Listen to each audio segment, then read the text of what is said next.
Ah, all right, welcome back.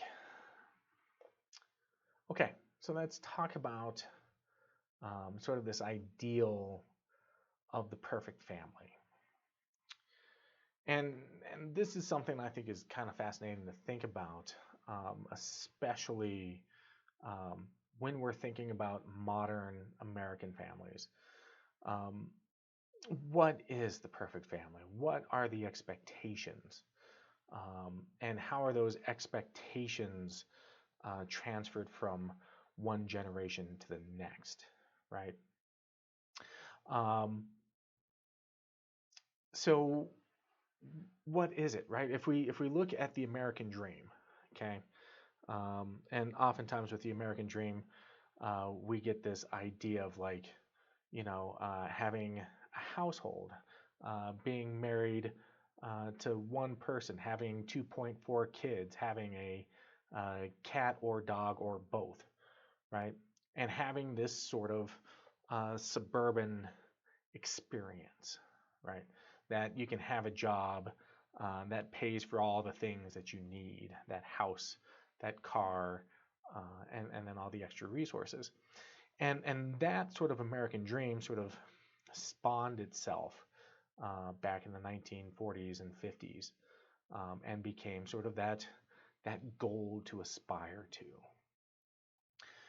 which that goal, that American dream, influenced how cities were built and urban sprawl and creating that urban environment, and the suburbs and the expansion of people, right?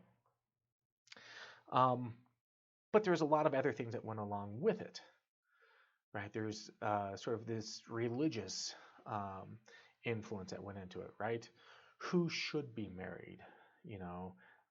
Well, marriage should be between a man and a wife. If you're coming from like that Catholic, or oftentimes just in general Christian belief system, right? Marriage is between a man and a woman, um, when we're thinking about gender and sexuality.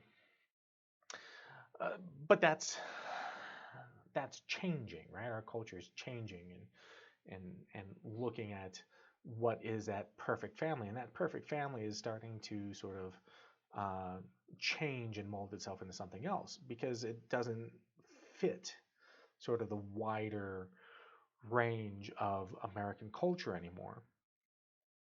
Granted, it's still alive and well, but not for everybody, right? So we have this concept of like living in sin. Even like today, one of the real popular ideas, before you get married, you should live with the person that you're going to get married to, to figure out whether or not it's going to work, right? You want to test it out first. It was quite common to get married back in the 50s, 50s and 60s. You'd get married and you'd never um, lived together at all, right? So the first time that you stepped into a house together, that would be the first day that you had actually lived together. Um, and you can see that there might be issues or problems coming from that. Um, but that was pretty common. And if you live together while not being married, that's living in sin. That's one of those like, oh, you guys are doing something bad, right? Because you guys are probably having sex out of wedlock, and that's only for procreation, right? And these are sort of some of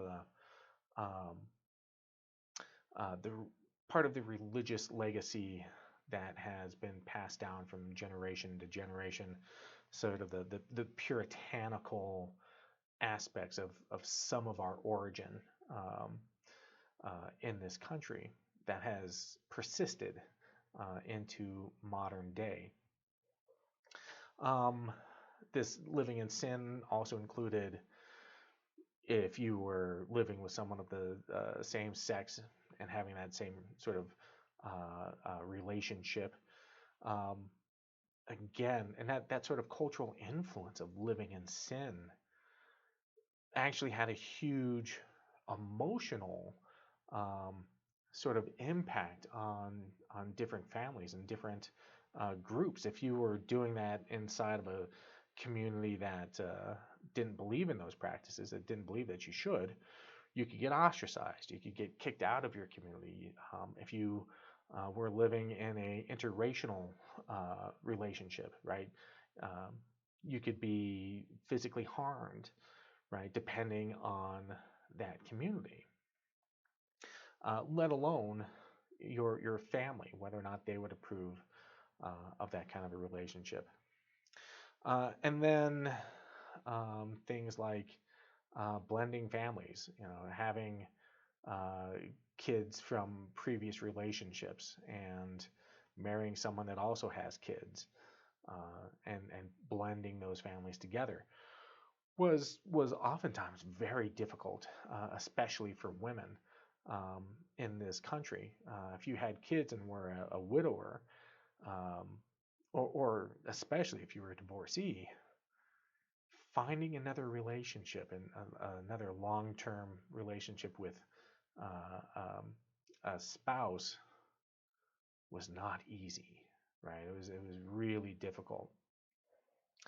Um, so understanding how marriages function, what are the rules to those marriages, and how do those rules change depending on age, depending on kids, depending on your gender or sexuality, on your race, right? Helps us to understand sort of the ideals of that community, right? What are those ideals, and are they being challenged, right? If we look at American culture, a lot of those ideals are really seriously being challenged when it comes to ideas um,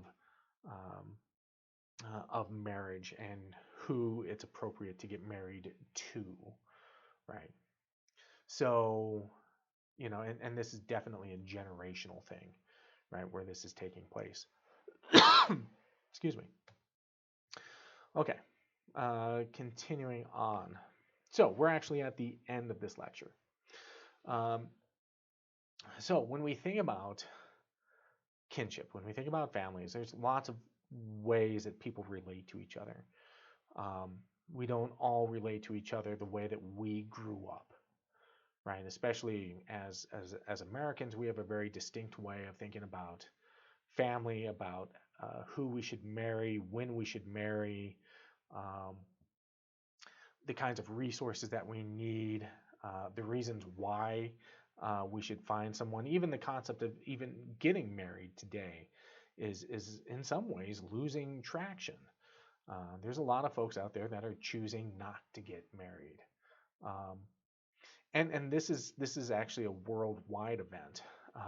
Folks in Japan are actually seeing a very serious issue that's going to have a big economic impact within the next few decades, in which the older generation, which is going to soon outnumber the younger generation, because there is a lack of kids that are being born. And that's huge. That's huge. And you start seeing a country beginning to shrink. The United States itself is seeing just slightly more than replacement when it comes to childbirth. Now, we actually are growing quite a bit, and that's because of immigration, right? We have a lot of people immigrating to this country, but when it comes to actual replacement of people here, we're just above replacement. And part of that has to do with the expense of having kids, right? Kids are expensive. Finding a home to have kids is expensive. The number of kids that are being born has been shrinking drastically to the point where a lot of families are choosing to have either 0 kids or maybe 1 child, right? And that's not replacement, right? You need like 2.4 kids, I think, to actually have replacement. Um, and that extra 0.4 kids is due to like childhood death, and children not having future kids. So, right, those are interesting ideas for us to be thinking about um, when we think about marriage. Um, Getting back to the conclusion here, um, understanding kinship also helps us to understand the rights and responsibilities of the people that we include in that kinship, not just family, but people outside of our family, right? Our friends, the people that we find to be important to us. We looked at different ways that uh, people look at their ancestry, their descent patterns, whether they're patrilineal, matrilineal, or bilineal, um, having both matrilineal and patrilineal um, focuses, right? Recognizing both sides. Um, we looked at 6 different types of kinship systems and how those families relate to each other, and the importance of those family members. And we also talked a little bit about some of the economic differences that might entail living within a larger family group versus living in that nuclear family of the individual, maybe 2 people with kids, and sort of the the issues of economics, being able to afford a home, riskier behavior, that kind of stuff. We talked about marriages and sort of the diverse structures that marriages can have. Um, and, when we think about how those marriages can develop, what some of the benefits might be, and how they're changing, right? Especially when we consider things like the LGBTQ community and the lawful practice of marriage and the rights and responsibilities of people within those marriages. What rights do they have? What responsibilities do they have? How does the larger community accept those people within those positions, right? And then also talking about race and legacy when it comes to practices of interracial marriages. Um, we also talked a little bit about like taboos, marrying inside of one's clan or outside of the family, marriage, exogamy, and why certain cultures practice that. We talked about kinship being found within the family, but also um, people outside of the family and how they share those, again, rights and responsibilities and resources. We also talked about sort of the nuclear family and how it's changed through the process of globalization, right? The ability to move from one location to another cheaply, easily, and safely. And then what it's done to change our behavior generationally.